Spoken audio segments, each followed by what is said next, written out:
Hey folks, and welcome back to the Mortgage Farmer. Today I want to talk about something that I think is important to a lot of people, and if it isn't, it should be. It seems like a simple question, but sometimes it isn't a simple answer. How do I get a mortgage? Where do I go? What do I do? What do I do first to get a mortgage?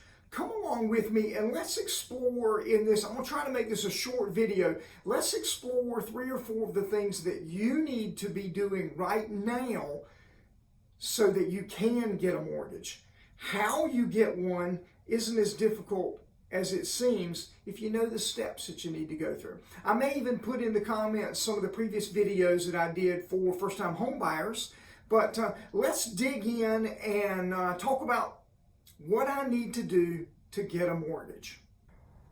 So you feel like you're ready to stop renting, or you're ready to move out of that house with the family member and you want to become a homeowner. So the question is, how do I get a mortgage? Well, that's an easy question, might have a few answers to it. Let's talk about it first of all. The first thing that you need to do is find someone to give you that mortgage. Your local bank, your local credit union, your local mortgage farmer, your local mortgage professional is who you want to talk to. Now, obviously, mortgage farmer, I am a mortgage broker. I am a mortgage professional that deals with a multitude of investors all across the country. One of the benefits of doing it that way is that you get the benefit of kind of shopping at multiple places while you're actually just speaking with one person. Don't think of it as shopping when you're talking with a mortgage broker. Almost think of it as you're working with someone, you're working with a consultant that's helping you navigate the path. That's what we do here at Mortgage Choice, here the Mortgage Farmer. We want to connect you with the most appropriate loan product, loan terms, loan features, and we need to cast a wide net in order to be able to do that, as opposed to going to somewhere, a local national bank, or even worse, an internet lender, where you may or may not have a real live person that you can actually pick the phone up and talk to when there's a problem. That's why we focus so heavily on advising not only our clients, but clients that we speak to in general. Work with a mortgage professional that is local to your community. So find someone like the Mortgage Farmer that can help you through the process. Then let's get that applications process started. Go ahead and apply for a loan. Here at the Mortgage Farmer, Mortgage Choice, there are no fees. We do not collect money from you at any point in the process. It is fair for a mortgage professional to collect for the cost of a credit report. It is fair for a mortgage professional to collect in advance for the cost of the appraisal when you get to that point.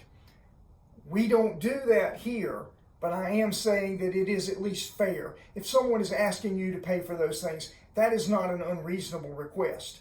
It is not a request you will get here at the Mortgage Farmer. We don't charge you for those things in advance. We will never collect money from you. That's okay.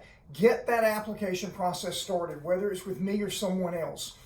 You need to start that dialogue with that mortgage professional. The best way to do that is a mortgage loan application so that your mortgage professional can physically see your assets, your income, your down payment, your credit profile, all of the things that we might need to look at that you may not think to tell us in just a conversation. Let's get that information into a format that a mortgage professional can understand. Usually that means we get it input into our loan origination software. Wherever you go, they'll have their software. We use a proprietary software here that we've used for, again, the past 30 years. We're good at it. We know what we're doing.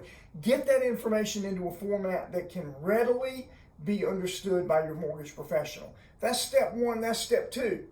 Let's talk about step 3 next. So you've done that loan application after you have chosen or found the mortgage professional that you want to work with. What next? That mortgage professional is going to want to ask you some questions to clarify things like, tell us about those assets. Did they just show up yesterday, or are they assets you've had for a while? Let's talk about your income. Are there any unique features to your income? Do you get a regular salary once a month? or something other than that. Those are things that we want to know. They don't mean there's a problem. They just means that we want to know what they are so we know how to structure your situation the best way possible for you. So choosing that professional, filling out that application, and then having a conversation with that mortgage professional so that we can ask questions pertaining to your income, your assets, your credit. We can just kind of finish filling out the picture. Think of that first loan application in, what's that old term, 728I or 728P or 720. Now let's talk about getting that into 1080p to where we really can see it. The goal is to get that thing all the way to 4K using current vernacular with conversations about how we view television in this day and age with the clarity of the television. We want to get the clarity of this mortgage loan application all the way up to 4K so that we know exactly what we're dealing with. Those are the early steps. The final step in this process is finding out what amount you can get your mortgage for. Not just how do you get a mortgage, but how do you determine how much mortgage you can get? That's the final step in this process. Let's talk about that next.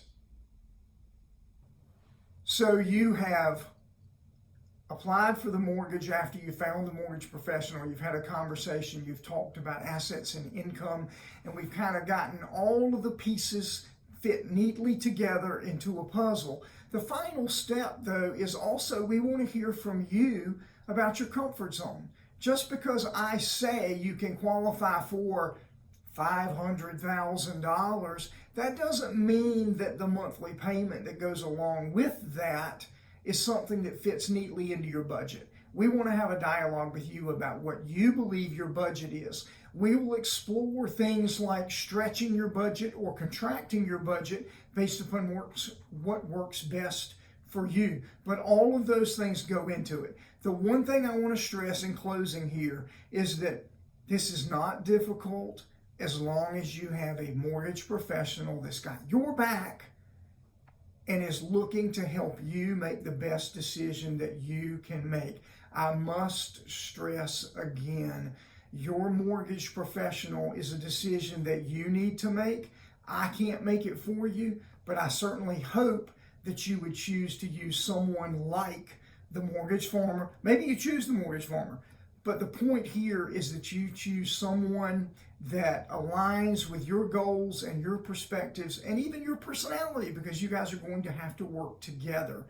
In doing that, you create kind of a symbiotic relationship between yourself, your mortgage professional, and your real estate professional, to where we make a team, and hopefully that team works to bring you all the way to the finish, all the way to the closing of that process, where you have figured out how you get a mortgage. I hope this quick video helps you a little bit. If you're unsure, please contact a mortgage professional and just have a dialogue. If they want to collect too much from you up front, then you need to look elsewhere. This is something that I have done for over 30 years. We like helping people. I am fairly good at what I do. Reach out to us and let us help you. I appreciate you taking the time to watch this video. Please hit the like, please hit the subscribe button. We grow our channel by you hitting that subscribe button. We want to continue to grow that so that we can get this message out to others just like you. I hope you've enjoyed the video. Thanks again for watching me right here on The Mortgage Farmer.